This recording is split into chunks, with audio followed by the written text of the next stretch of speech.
మహోన్నతుల తండ్రి, ప్రేమ స్వప్నేశ్వర ప్రభు, వాక్యమైన దేవ, వాక్యం ద్వారా సూటిగా మాతో మీరు మాట్లాడమని, ఉదక స్నానం చేయించమని, కొత్త విషయాలు మాకు నేర్పించమని, వినగల చెవులు గ్రహింపగల హృదయం మాకు అనుగ్రహించమని, ఈ నీచుని సెలవుచాటిన 100% మరుగు చేయమని, ఆత్మకారం జరిగించమని వేసిన మనుషులు. ఆమేన్. కీర్తనలు 131:1. యెహోవా, నా హృదయం అహంకారము గలది కాదు, నా కన్నుల మీద చూచినవి కావు. నాకు అందని వాటి అందైనను గొప్ప వాటి అందైనను నేను అభ్యాసము చేసుకొనటలేదు. దావీదు రచించిన కీర్తన ఇది. దేవుని సహాయంతో రాస్తున్నాడు. యెహోవా, నా హృదయము అహంకారం కలది కాదు, నా కన్నులు మీదు చూచినవి కావు. నాకు అందని వాటి అందైనను గొప్ప వాటి అందైనను నేను అభ్యాసము చేసుకొనటలేదు. చాలా ప్రాముఖ్యమైన సందేశం అండి, విలువైన సందేశం. చాలా జాగ్రత్తగా వినాలి అందరూ. మన హృదయం అహంకారం కలదా కాదా అన్నది చాలా ప్రాముఖ్యమైన విషయం. మన హృదయంలో అహంకారం ఉందేమో పరీక్షించుకోవాలి. మన హృదయంలో, మన ఆశల్లో, మన కోరికల్లో అహంకారం కనబడుతుందేమో అని చాలా జాగ్రత్తగా పరీక్షించుకోకపోతే నష్టం మనకే. చేయి మీద నీకేమైనా దద్దుర్లు వస్తే, మచ్చలు వస్తే వెంటనే ఫీల్ అయిపోతావు, బాబు ఇదేంటి తగ్గట్లేదేంటి, ఇదేంటి కొంపదీసి ఎక్కడ తీసుకెళ్ళిపోద్దో. నీ శరీరానికి ఇచ్చే ప్రాధాన్యత ఆత్మకు ఇవ్వండి దయచేసి. మీ యొక్క ఫేస్ కి మొహం మచ్చలు వచ్చేస్తున్నాయి, మొహం ముడతలు వస్తున్నాయి, మొహం నల్ల కనబడుతుంది, మొహం అని ఫీల్ అవుతున్నాను చూసారా. నా ఆత్మ ఎలా ఉంది? మీ ఆత్మకి ఏమైనా మచ్చలు ఉన్నాయా, డాగులు ఉన్నాయా? మీ ఆత్మ అన్నిటికంటే విలువైంది. లోకస్తులు ఆత్మ గురించి ఆలోచించారు. రేపు పరలోకం ఉందని వాళ్ళకి తెలియదు. మనం దేవుని పిల్లలు, మనకు పరలోకం అనేది ఒకటి ఉంది. ఈ భూమి మీద మనం జాగ్రత్తగా ఉండాలి. మన ఆత్మని రేపు పరలోకం తీసుకునేలాగా మనం ప్రయాసపడాలి. కాబట్టి చెడ్డ స్వభావాల్లో అహంకారపు స్వభావం చాలా డేంజర్ అండి. చాలా దారుణమైన స్వభావం అది, అహంకారం అనేది. ఈ అహంకారం ఎలా ఉంటది? ఈ అహంకారం ఒక వ్యక్తిలో ఉందని ఎలా చెప్పచ్చు? ఈ అహంకారం మీలో ఉందో లేదో ఎలా తెలుసుకోవచ్చు వాక్యపు వెలుగులో అంటే, నా హృదయము అహంకారం గలది కాదు. ఎలా చెప్పగలను అని దావీదు చెప్తున్నాడు. ఎలా చెప్పగలంటే, ప్రభువా, నా కన్నులు మీదు చూచినవి కావు. నా కన్నులు పైనున్న వాటిని చూడట్లేదు. నేను గొప్ప వాటి యందు, అందని వాటి యందు నేను అభ్యాసం చెయ్యట్లేదు, కాబట్టి నాకు అహంకారం లేదు. అంటే ఇప్పుడు రివర్స్లో ఆలోచించాలి. ఒక వ్యక్తికి అహంకారం ఉంటే, ఈ భూమి మీద దేవుని బిడ్డలైన ఒక వ్యక్తికి, క్రైస్తవుడు లేదా క్రైస్తవులు అయినా ఒక వ్యక్తికి అహంకారం ఉంటే ఎలా తెలుస్తుంది? ఉందో లేదో ఎలా మీరు పరీక్షించుకోవచ్చు? పైనున్నవి చూసినప్పుడు నీకు ఆశ కలుగుతుందా? నీ పైన వాళ్ళు చూసినప్పుడు నీ మనసులో ఆశ, కోరిక కలుగుతుందా? నీకు అందని వాటి విషయంలో నువ్వు అభ్యాసం చేస్తుంటే నువ్వు ఖచ్చితంగా అహంకారంతో ఉన్నావు. అహంకారులు దేవుడు దృష్టికి అసహ్యులు. దేవుడికి అహంకార హృదయం అంటే చిరాకు. నాశనానికి ముందు గర్వం నడుస్తుంది, అహంకారం వెంబడి అవమానం వస్తుంది. అహంకారులతో దేవుడు యుద్ధం చేస్తానన్నారు. కాపాడే దేవుడు, రక్షించే దేవుడు, విమోచించే దేవుడు. అహంకారులను ఎదిరించి వాళ్ళని రోడ్డు మీద లాగుతానని చెప్పారు దేవుడు. అహంకారం అంటే దేవుడికి అసలు ఇష్టం ఉండదు. దీనులకు మాత్రమే కృప చూపించే దేవుడు. అహంకారులను ఎదిరించి దీనుల కృప చూపిస్తారు. సీరియస్ గా తీసుకున్నాం. అహంకారం అన్నది మీ ఇంట్లో గాని మీ ఒంట్లో గాని ఉండకూడదు.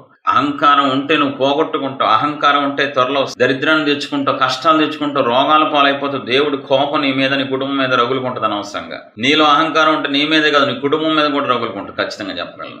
బైబిల్లో మీకు ఎగ్జాంపుల్ చూపిస్తాను. అహంకారం హృదయం మంచిది కాదు. దేవుడి పిల్లలకి అస్సలు ఉండకూడదు. ఈ అహంకారం హృదయం ఉందని ఎలా తెలుస్తుంది? పైనున్న వాటిని బట్టి నువ్వు ఆశపడుతున్నావా? నీ పైన వాటిని బట్టి దురాశ, అత్యాశ కలిగి ఉన్నావా? నీ పైన పొజిషన్లో వాళ్ళని చూసినప్పుడు నీ కళ్ళు కొడుతున్నాయా? ఖచ్చితంగా నువ్వు పడిపోతావు. ఉన్నది కూడా కోల్పోతావు. ఉన్న స్థానాన్ని, స్థితిని కూడా ఖచ్చితంగా నువ్వు పోగొట్టుకుంటావని చెప్పగలను దైవజనుడిగా. చూద్దాం, కొన్ని ఎగ్జాంపుల్ చూపిస్తే అర్థమవుతాయి. మరొకసారి చదువుతున్నాను, చాలా అద్భుతంగా ఉంది. నా హృదయం అహంకారం కలది కాదు, నా కన్నులు మీరు చూచినవి కావు. నాకు అందని వాటి అందైనను గొప్ప వాటి అందైనను నేను అభ్యాసం చేసుకొనటలేదు.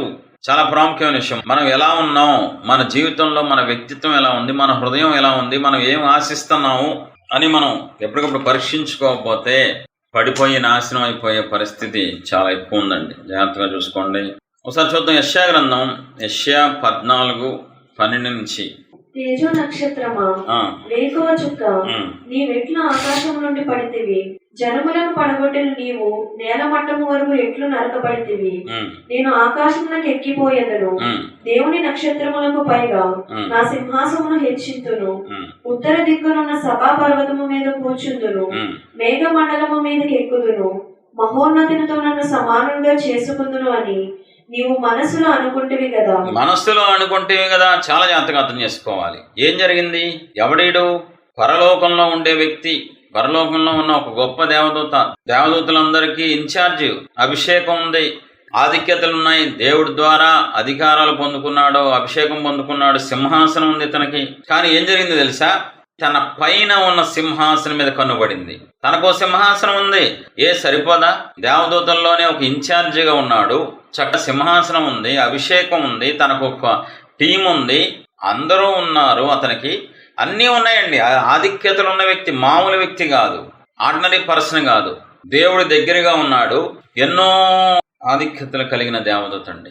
ఆడి పేరు చెప్పడం నాకు ఇష్టం ఉండదు, దరిద్రుడు కాబట్టి. వాడు చేతులారా చేసుకున్నాడు. వాడు ఎందుకు పడిపోయాడు తెలుసా? ఎలా పడిపోయాడు తెలుసా? తెలుసుకోవడం చాలా ప్రాముఖ్యం అండి. వాడికి అన్నీ ఉన్నప్పటికీ ఆశ సరిపోలా, అన్నీ ఉన్నప్పటికీ కోరిక చాలలేదు. వాడు ఉన్నదాన్ని బట్టి వాడు తృప్తి పడకుండా పైనున్న సింహాసనం, దేవుని సింహాసనం మీద కనబడిందండి. చూడండి ఎంత స్పష్టంగా ఉందో. అతని పేర్లు చూసారా? తేజో నక్షత్రమా, వేకువ చుక్క. బిరుదులున్నాయి, పేర్లున్నాయి, అభిషేకం ఉంది, వరాలు ఉన్నాయి, ఆధిక్యతలు ఉన్నాయండి దేవదూతకి. నీ వెట్లు ఆకాశం నుండి పడిపోతేవి, జనములను పడగొట్టిన నీవు నేలమట్టు వరకు ఎట్లు నరకబడితివి, నేను ఆకాశమునకెక్కిపోయేదను. చూసారా? ఇందాక మనం మూలవాక్యంలో ఏముంది? పైనున్న వాటిని నేను చూచు వాటిని కాదు. అది దీన హృదయం, ఇది అహంకార హృదయం. పైనున్న దాన్ని చూడాలి. ఓహో, నా పైన సింహాసనం ఉంది, దాని మీద కూర్చుంటే ఇంకా నాకు మహిమ వస్తుంది, ఇంకా ఘనత వస్తుంది, ఇంకా గౌరవం వస్తుంది. పైనున్న చూశాడు ఈ దేవదూత, పైనున్న సింహాసనాన్ని ఆశించాడు. దేవుని నక్షత్రములకు పైగా నా సింహాసనం హెచ్చింతును. చూసారా? అతని సింహాసనం ఉందా లేదా? నా సింహాసనం హెచ్చింతును. సమానం చేసుకోవాలనుకున్నాడు, హెచ్చించుకోవాలనుకున్నాడు, పైనున్న వాటి మీద అభ్యాసం చేస్తున్నాడు. ఎలాగా నేను ఆ సింహాసనం ఎక్కాలి, అదే పనిలో ఉన్నాడు. దేవారాత్రుల్లో దేవుడికి మండింది. ఏం చేశారు? ఉన్న సింహాసనం కూడా తీసేసి తోసిపారేశారు. ఇప్పుడు కూడా సేమ్. ఆడు ఎలా పడిపోయాడో, ఎలా చెడిపోయాడో, ఎలా దూరం అయ్యాడో దేవుడికి, దేవుడి సన్నిధికి, ప్రపంచవ్యాప్తంగా వాడు అలాగే చేస్తున్నాడు. వాడితో పాటు అందరూ అలాగే ఏకీభవిస్తున్నారండి. ఎక్కడ ఉండాల్సిన వాడు ఈరోజు ఎక్కడ ఉన్నాడండి? గౌరవ మర్యాదలు సంపాదించుకోవాల్సిన వాడు ఈరోజు చీ అనిపించుకుంటున్నాడు. కాలు కింద తొక్కాలరా నిన్ను, చీపురు పెట్టి కొట్టాలరా నిన్ను. దీనికి కారణం ఏంటో తెలుసా? పైనున్న వాటిని ఆశించాడు అహంకార హృదయంతో. అదే దీన హృదయం అయితే ఖచ్చితంగా నాకేంటి పరలోకంలో ఇంత స్థానం ఏంటి, నాకేంటి ఈ ఆధిక్యత ఏంటి, సింహాసనం ఏంటి, ఇంతమంది దేవదూతలు ఉండగా నన్ను ఇన్ఛార్జిగా చేశారేంటి, అలా ఉండేది మనస్సు, అలా ఉండేది హృదయం. కానీ ఇక్కడ ఏం జరిగింది?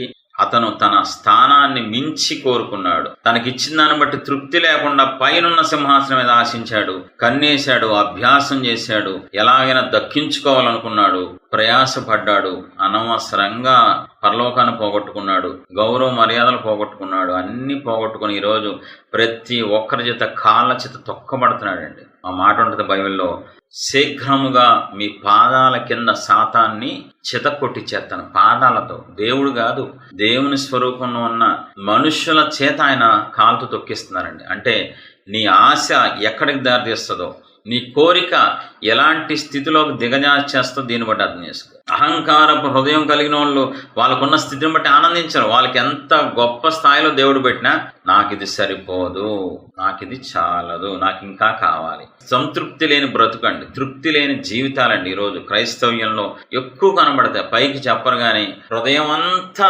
పైనున్న వాటి మీదే, కళ్ళంతా పైనున్న వాటి మీదే. బాబోయ్, వాళ్ళలాగా అయిపోవాలి, వాళ్ళలాగా తిరగాలి, వాళ్ళ కారులో నుంచి బయటకు రావాలి, వాళ్ళ కాలు పట్టించుకోవాలి, వాళ్ళలాగా నేను అభిషేకాల వరాలు, ఇదే గోలండి. పైకి చెప్పరు, పైకి మాట్లాడరు, లోపల జరగాల్సిందంతా జరిగిపోద్ది. దేవుడు హృదయమును దాని అంతరింద్రియములను పరిశీలించే దేవుడు అండి. మళ్ళీ చదువుదాం ఒకసారి మూలవాక్యానికి వెళ్ళి. కీర్తన 131:1 చాలా ప్రాముఖ్యమైన విషయం. యెహోవా నా హృదయము అహంకారం కలది కాదు, నా కన్నులు మీదు చూచినవి కాదు. పైన వాటిని చూడవు నా కన్నులు, నాకు అందని వాటి యందు, గొప్ప వాటి యందు, గొప్ప వాటి యందు నేను అసలు వాటి జోలికి వెళ్ళిన ప్రభువా, నాకెందుకయ్యా పెద్ద పెద్ద విషయం, నేను ఎంత, నా బతుకెంత. ఈరోజు ఆ ఫీలింగ్ ఎవడుకుంది? మినిస్ట్రీలోకి వస్తే, సహవాసంలోకి వస్తే 6 నెలలకే కోరిక పుట్టేస్తుంది, ఆశ పుట్టేస్తుంది. అలాగ అయిపోవాలి, ఇలాగ అయిపోవాలి. అమ్మో, వాళ్ళకేంటి అన్ని ఆధిక్యతలు, వాళ్ళేంటి కారులో దిగుతుంటే అంతమంది జనాంగం వస్తున్నారేంటి, గొప్ప వాటి యందు నీ మనస్సు వెళ్ళిపోతుందా? అందని వాటి యందుకు నీ మనసు కోరుకుంటుందా? నువ్వు దిగజారిపోతున్నావు, రోజు రోజుకి భ్రష్టత్వంలోకి వెళ్ళిపోతున్నావు అని అర్థం, దేవునికి దూరం అయిపోతున్నావు అని అర్థం. అలాంటప్పుడు నువ్వు అలాంటి మనసు నీకు వస్తే నీకు ఇచ్చిన ఏం కనబడవు, నీకు ఇచ్చిన స్థానం కనబడదు, స్థితి కనబడదు, దేవుడు కృప నీ పట్ల ఎంత హెచ్చుగా ఉందో అస్సలు తెలియదు. ఎంతసేపు నీ మనసులో నీ హృదయంలో అందని వాటియే ఉన్నప్పుడు, మనస్సు ఉన్నప్పుడు, స్థానం ఉన్నప్పుడు, ఆశ ఉన్నప్పుడు నీకు ఇచ్చింది ఏది గొప్పగా అనిపించదండి. స్తుతించవు, దేవుణ్ణి ఆరాధించవు, దేవుని యందు కృతజ్ఞతలు చెల్లించవు, నీ బ్రతుకు బస్టాండ్ అయిపోద్ది. దేవదూతగా ఉన్న నీ బ్రతుకు సాతాను వలె నువ్వే మార్చుకుంటున్నావు. దేవదూత అంటే అబ్బా దేవదూత చూడాలి, సాతాను బాబోయ్ సాతాను. దేవదూత సాతానుగా మారటం ఏంటండి? దేవదూత దెయ్యంగా మారటం ఏంటండి? అందరి చేత పొగిడించబడే దేవదూత అందరి చేత చీ అనిపించుకోవడం ఏంటండి? సాతాను. అది మీ చేతుల్లో ఉంది. దేవుడు అంటారు, మీ స్వేచ్ఛ నేను తీసుకోను, నీకేది కావాలంటే చేసుకో. దీనత్వంతో ఉంటావా? అంతకంతకు అభివృద్ధి చెందిస్తాను. దీన మనసు కలిగి ఉంటావా?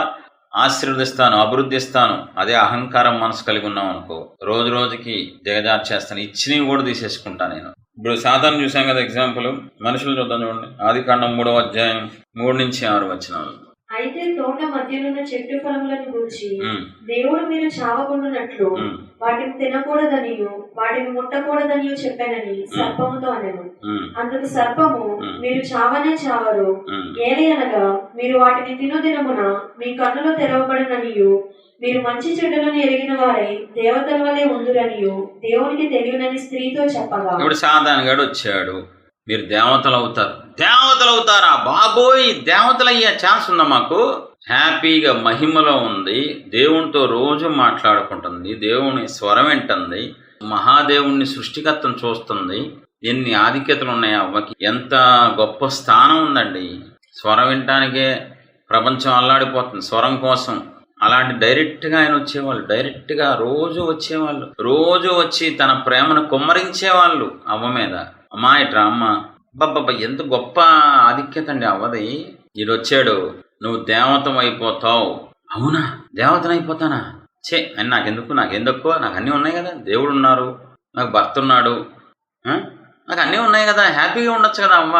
ఎప్పుడైతే తన హృదయం మీదు వాటిని పైనున్న వాటిని చూసిందో, పైకి ఎక్కాలని ఆశపడిందో, గొప్ప వాటిని ఆవిడ ఊహించుకుందో, చూడండి, నాకు అందని వాటి ఎందైనను గొప్ప వాటి ఎందైనను నేను అభ్యాసం చెయ్యను నేను అంటున్నాడు దావీదు. కానీ ఈవిడేమంటుంది, నాకు అందంది నేను అభ్యాసం చేస్తాను, గొప్పగా అయిపోవాలి, దేవతను అయిపోవాలి, పూజించబడాలని కోరుకుందండి అవ్వ. సేమ్ సాతాను ఎలాగ పడిపోయాడో, సాతాను ఎలా పోగొట్టుకున్నాడో దేవదూతగా ఉండి, అవ్వ కూడా అంతేనండి. ఆశీర్వదించబడిన అవ్వ ఎప్పుడైతే అహంకార హృదయంతో పైనున్న వాటిని చూసి అభ్యసించిందో శాపగ్రస్తులైపోయింది, శపించబడిపోయింది, శాపగ్రస్తులు అయిపోయింది. అప్పటి వరకు వేదన తెలియదు, అప్పటి వరకు బాధ తెలియదు అమ్మకి, అప్పటి వరకు కష్టం తెలియదు.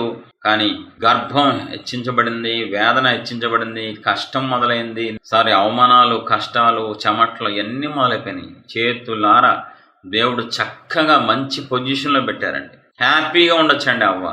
ఏ బాధ లేదండి, కన్నీళ్ళు లేవండి, కష్టం లేదండి, భయం లేదండి. మీకు దండం పెడతానండి బాబు. ఎప్పుడైతే పైనున్న వాటిని చూసిందో, ఎప్పుడైతే పైనున్న వాటిని ఆశించిందో, ఎప్పుడైతే గొప్ప వాటి యందు దృష్టిని పెట్టించిందో మనసులో, అది దిగజార్చేసిందండి. ఈరోజు కూడా సేమ్ ఎన్నో ఆధిక్యతలు దేవునికి ఇచ్చారు, ఎంతో గొప్ప స్థానం దేవునికి ఇచ్చారు. అది నీకు సరిపోవట్లా, అది తృప్తిగా అనిపించట్లేదు. నీకు ఎంతసేపు సేవకులు అయిపోవాలి, గొప్పోళ్ళు అయిపోవాలి. ఎందుకు అలాగా? విశ్వాసంగా నమ్మకంగా ఉండు. సమయం వచ్చినప్పుడు ఆయనే చేస్తారు, ఆయన చిత్తం అయితే. ఏంటది ఆ మనస్సు ఏంటి, ఆ దరిద్రం ఏంటో నాకేం అర్థం కావట్లేదు. అందరికీ పైనున్న వాటి మీద చూసే మనసు వచ్చేసింది, అందరికీ గొప్ప వాటి మీద. నేను కూడా చిటికేస్తే 10 మంది రావాలి, నేను కూడా దెయ్యాలను వెళ్ళగొట్టాలి, దెయ్యాలు నా గురించి గొప్పగా చెప్పాలి, నన్ను మెచ్చుకోవాలి. ఇదే ఆరాటం, ఇదే 24 గంటల మనసులో ఎప్పుడు పైన వాడు పెద్ద ఉద్యోగం. నేను ఎండీ అయిపోతే ఎంత బాగుంటుంది, చిన్న పోస్ట్ నీది, ఎండీతో నీకెందుకు, సూపర్ ఉంటుంది ఎండీ అయితే. కంపెనీ నాదైతే ఎంత బాగుంటుంది, కంపెనీలో పనిచేసేవాడు. ఇదే ఎక్కువ, నా మొహానికి ఇదే ఎక్కువ. అలాంటి పాపాత్ముడికి, పాపాత్ములకి దేవుడిచ్చిన కృప ఇది, స్థానం ఎక్కువ. నాకంటే గొప్పోళ్ళు ఉన్నారు, నాకంటే చదువుకున్న వాళ్ళు ఉన్నారు, వాళ్ళకి ఉద్యోగాలు లేవు, నాకు ఉద్యోగం దేవుడు ఇచ్చారు, దేవునికే మహిమ. చాలా మంది ఉద్యోగాలు లేక రోడ్డు మీద ఉన్నారు, నాకు ఈ చిన్న ఉద్యోగమైనా దొరికింది, ప్రభువా మీకు స్తోత్రం. నాకు అర్హత లేకపోయినా మీ కృప ద్వారా నాకు ఈ ఉద్యోగం ఇచ్చారు, నాకు ఈ చిన్న బిజినెస్ ఇచ్చారు, చాలు ప్రభువా, ఈ విషయంలో నేను నమ్మకంగా ఉంటాను అనేవాళ్ళు ఈ రోజుల్లో తక్కువైపోయారండి, చాలా తక్కువైపోయారు.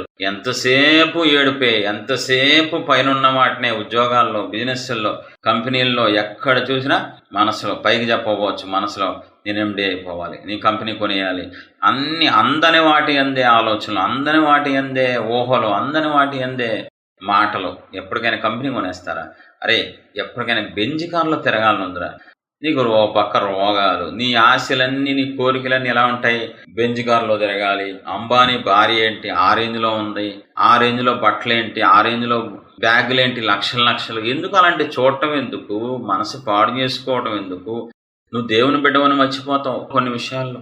పౌలు అంటాడు, నేను ఏ స్థితిలో ఉన్నానో ఆ స్థితిలో సంతృప్తి కలిగి నేర్చుకున్నాను. నేను ఏ స్థితిలో ఉన్నానో ఆ విషయంలో సంతృప్తిగా ఉంటున్నాను. ఈరోజు ఎంతమంది చెప్పగలరండి గుండెల మీద చేసుకొని, నాకు ఇచ్చిన ఉద్యోగాన్ని బట్టి, నాకు ఇచ్చిన కుటుంబాన్ని బట్టి, నాకు ఇచ్చిన భార్యను బట్టి, నాకు ఇచ్చిన భర్తను బట్టి సంతృప్తిగా ఉన్నాను. చెప్పాలి తప్ప దైవజనుడిగా.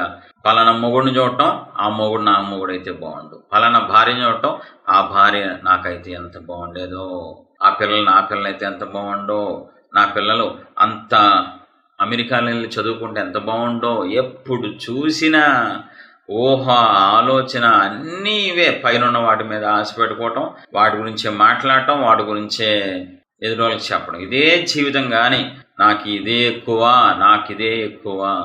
నీ మనసు మారకపోతే కష్టాల పాలైపోతావు. సాతాను హృదయం మనస్సులో అనుకున్నాడు, నాశనం అయిపోయాడు.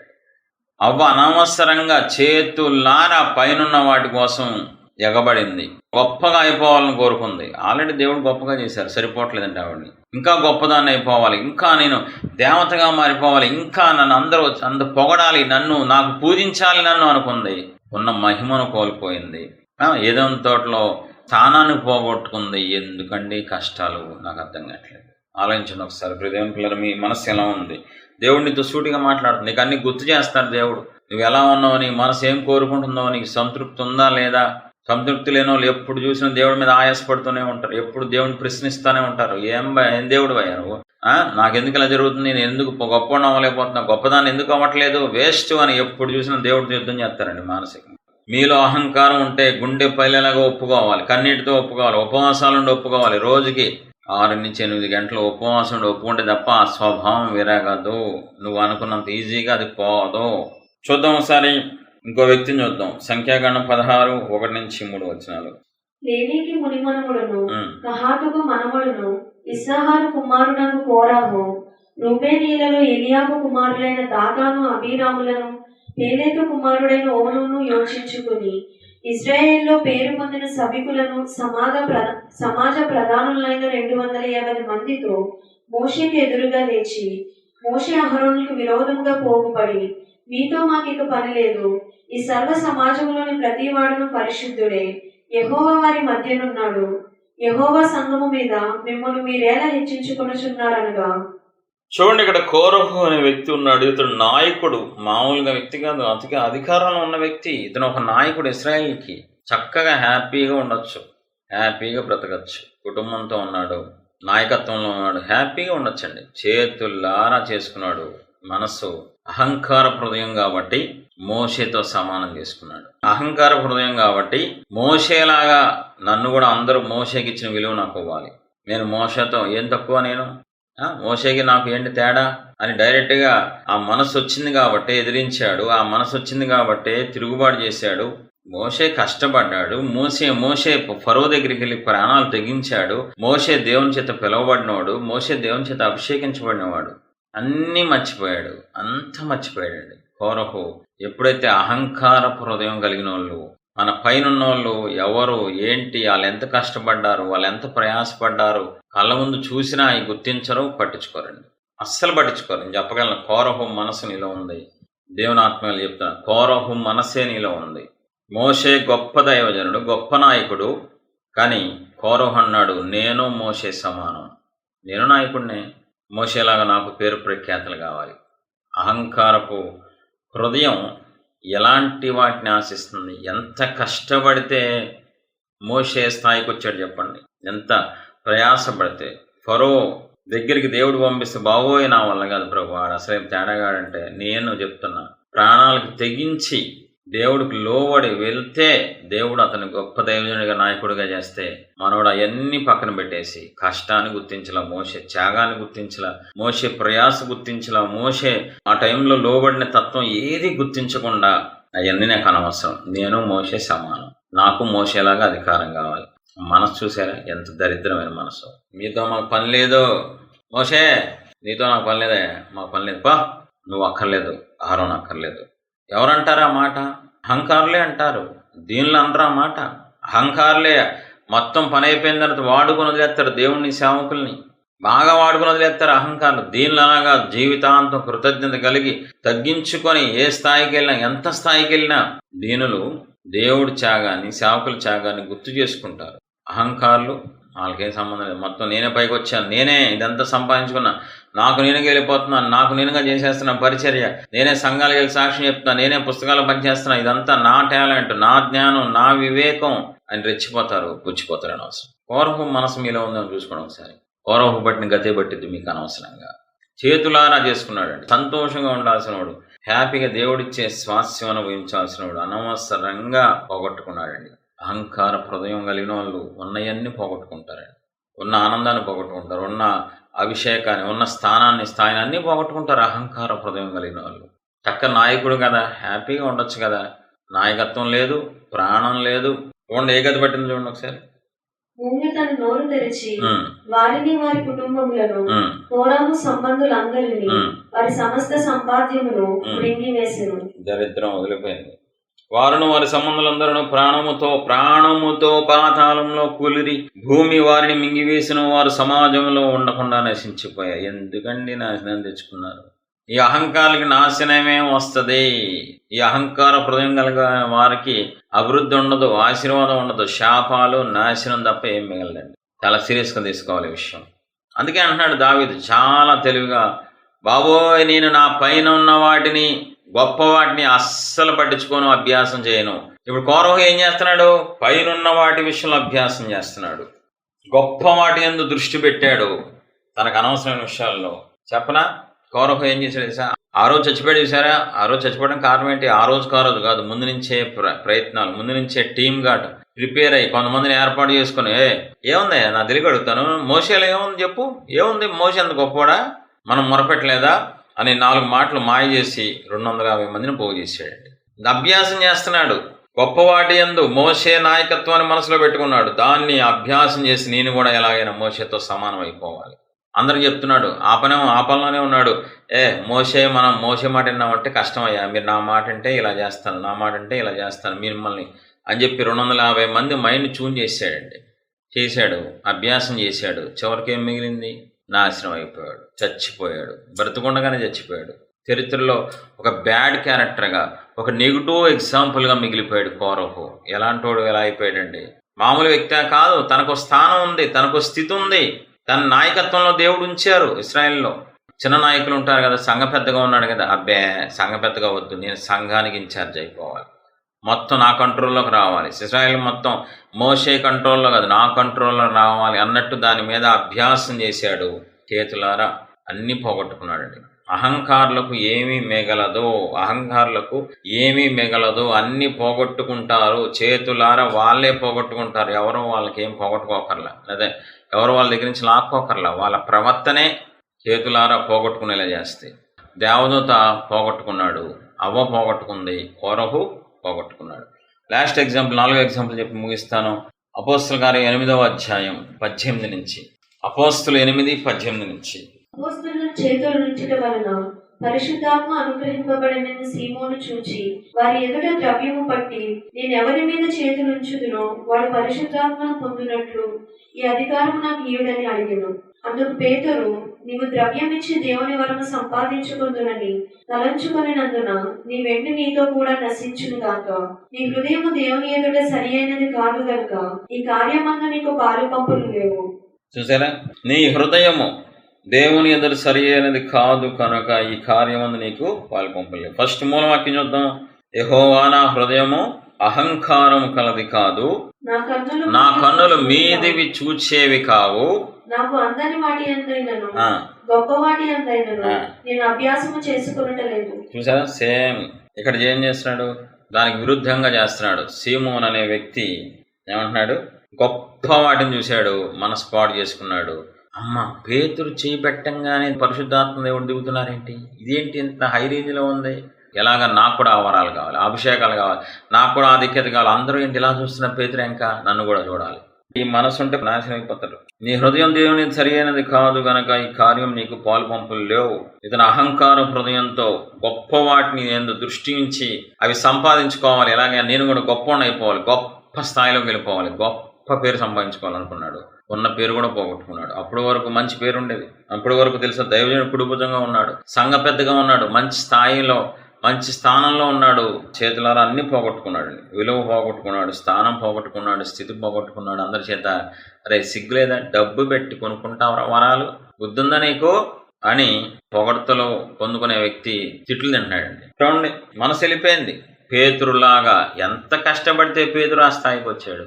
పేతురు అలా చేతులు పెడితే పరిశుద్ధాత్మ దేవుడు దిగుతున్నారంటే దాని వెనక పేతురు కష్టం. పేతురు ఎన్నో సంవత్సరాల నుంచి ప్రయాసపడుతున్నాడు, ఎన్నో సంవత్సరాల నుంచి సేవ చేశాడు, దేవుడికి పక్కనే ఉన్నాడు, దేవుని సంతోషపెట్టాడు. ఇవేమి చూడలేదు సీమోను. ఉన్న పలంగా నేను పేతురులాగా మారిపోవాలి. ఇదే విషయం చెప్పనా, అహంకారులు స్పాట్లో గొప్ప వాళ్ళు అనుకుంటారు, దీనులు కష్టపడి పైకి వెళ్దాం అనుకుంటారు, అహంకారులు అడ్డగోలుగా అడ్డదారిలో పైకి వెళ్ళిపోవాలనుకుంటారు. నీ మనస్సు ఒకసారి చూసుకో, నీ మనసు ఎలా ఉంది, అహంకారం మనసులాగా ఉందా, దేనపు మనసులాగా ఉందా? నీలో అహంకారం ఉంటే అడ్డగోలుగా పైకి వెళ్ళిపోవాలి, అడ్డగోలుగా గొప్ప స్థాయిలోకి వెళ్ళిపోవాలి, గొప్పదాన్ని అయిపోవాలనుకుంటున్నావా, అది నీకు ఒకటే గుర్తుపెట్టుకో, అహంకారపు మనసు నీలో ఉంది. లేదు, నేను కష్టపడకుండా ఏది తిన్నాను, కష్టపడకుండా ఏది సంపాదించుకోలేను, నేను ప్రయాసపడతా, రోజు కష్టపడతా, గంటలు గంటలు పాపాలు ఒప్పుకుంటా, గంటలు గంటలు దేవుడి సన్నిధిలో గడుపుతా, పరిచర్య చేస్తా, పరిచర్య కోసం సమయాన్ని లెక్క చేయకుండా, తిండి లెక్క చేయకుండా వెళ్తాను, దేవుని రాజ్యం కడతాను. ఒక రోజు వచ్చినప్పుడు దేవుడు నన్ను ఆశీర్వదిస్తారు, ఒక రోజు వచ్చినప్పుడు దేవుడు నన్ను హెచ్చిస్తారు. కొంతకాలం వరకు నీకు కష్టపడకుండా దేవుడి దగ్గర నుంచి ఆశించిన తప్పే, అది పాపమే అనే మనసు ఈ రోజులు ఎంతమంది ఉందండి. వచ్చి పరిచర్య పిలువబడితే దేవుని చేత సేవకుడు ఒకవేళ మంచి మనసుతో ప్రేమతో రండి పరిచర్య చేయండి అంటే వచ్చిన 6 నెలలకే నేను సేవకుని అయిపోతా. మనసులో సేవకుడి స్థానం ఆశించడం ఏంటి, నాయకుల స్థానం ఆశించడం ఏంటి, వాళ్ళ కష్టాన్ని గుర్తించకుండా అడ్డగోలుగా నేను పైకి వచ్చేయాలి, అడ్డగోలుగా నేను పౌరహులాగా ఆలోచించడం ఏంటండి, ఎంతవరకు న్యాయం? దానివల్ల ఏముండదు. నువ్వు అనవసరంగా ఉన్నవి కూడా పోగొట్టుకుంటావు, ఉన్న ఆనందాన్ని, ఉన్న అభిషేకాన్ని, ఉన్న స్థానాన్ని, ఉన్న స్థితిని పోగొట్టేసుకుంటావు. గ్యారెంటీ చెప్తున్నాను. ఆల్రెడీ నువ్వు పోగొట్టుకున్నావు. ఆ పాపాన్ని ఒప్పుకోకపోతే, పశ్చాత్తాపడకపోతే, ఉపవాసం ఉండి కన్నీళ్ళతో అహంకార పాపం ఒప్పుకోకపోతే ఖచ్చితంగా దిగజారిపోయి ఇంకా భ్రష్టత్వంలోకి వెళ్ళి నరకానికి వెళ్ళిపోతుంది. కష్టపడకుండా పైకి రావాలనుకోవడం అసలు అన్యాయం. దేవుడికి అసలు ఇష్టం ఉండదు అది. ఆ మనసు అంటేనే చిరాకు. నేను కష్టపడను, నేను ప్రయాసపడను. క్రీస్తుతో కూడా మనం శ్రమలు పడాలండి. దేవుని రాజ్యం కట్టడం అంటే శ్రమల ద్వారానే కట్టాలి. శ్రమలు ఉంటాయి, శ్రమలు రావాలి. ఆ కష్టాల ద్వారా, శ్రమల్లోనే మనం గొప్పలం అవుతాం, గొప్ప మనసు వస్తుంది. శోధించబడిన మీదనే సువర్ణంగా మార్చబడతాం. ఈరోజు ప్రజలకి కష్టం అంటే ఇష్టం ఉండదు, ప్రజలకి ఎక్కువ కాలం ప్రయాసపడటం ఇష్టం ఉండదు, నిరీక్షణ ఇష్టం ఉండదు. వెంటనే కార్యాలు జరగాలి, వెంటనే అద్భుతాలు జరగాలి, వెంటనే ప్రమోషన్లు రావాలి, వెంటనే పైకి వెళ్ళిపోవాలి, వెంటనే గొప్పలు అయిపోవాలి. ఈ మనస్సు అస్సలు కరెక్ట్ కాదండి. సాతాను దూతలాగా ఉండొచ్చు, ప్రేరేపిస్తాడు, నువ్వు సేవకుడు అవ్వాలి. నాకు అంత సీన్ లేదు, నేను సేవకుడు అయ్యే సీన్ లేదు, విశ్వాసకే ఎక్కువ, నేను నా మొహానికి ఇది ఎక్కువ. సీమోన్ అలా అనుకుంటే ఎంత బాగుండేది. సీమోను అలా తగ్గించుకొని ఉంటే, తన స్థానాన్ని బట్టి దేవుడు మహింపరుచుంటే కొంతకాలం తర్వాత ఖచ్చితంగా చేసేవాళ్ళు. ఒకవేళ దేవుడు చిత్తం అయితే ఈరోజు ఎవరికి సాటిస్ఫాక్షన్ లేదు, ఎవరికి సంతృప్తి లేదు. వాళ్ళ పోస్టును బట్టి, వాళ్ళ స్థానాన్ని బట్టి, వాళ్ళకి ఇచ్చిన దేనిని బట్టి ఈరోజు సంతృప్తిగా లేరు. సంతృప్తి ఉంటే దేవుని స్తుతిస్తావు, సంతృప్తి ఉంటే దేవుని మహింపరుస్తావు. ప్రభా నాకేంటయ్యా, హిందువుగా పుట్టి పెరిగిన వాడిని, వేరే మతంలోంచి ఉన్నవాడు, నాకేంటి ప్రభు ఈ రక్షణ ఇచ్చారు అని గొప్పగా చూస్తావు. ఇచ్చిన స్థానాన్ని బట్టి, స్థితిని బట్టి. నువ్వు అలా చూడట్లేదు అంటే దేవుని రోజు స్తుతించట్లేదు తెలుసా.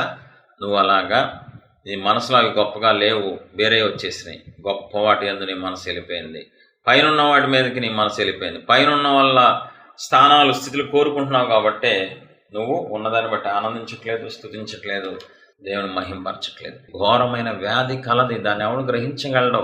నువ్వు దేవుని పాదాల దగ్గర గడిపితేనే తెలిస్తే నీ హృదయం ఎలా ఉందో, మంచిగా ఉందా చెడ్డగా ఉందా, దేవుడు నిన్ను శిక్షించేలాగా ఉందా, దేవుడు నిన్ను మెచ్చుకునేలాగా ఉందా. అన్నిటికీ మూలం హృదయం అండి. హృదయం బట్టి మన జీవితం ఆధారపడి ఉంటుంది. హృదయాన్ని బట్టి మనం ప్రవర్తిస్తాం. హృదయం పిల్లలని ముగిస్తున్నాను.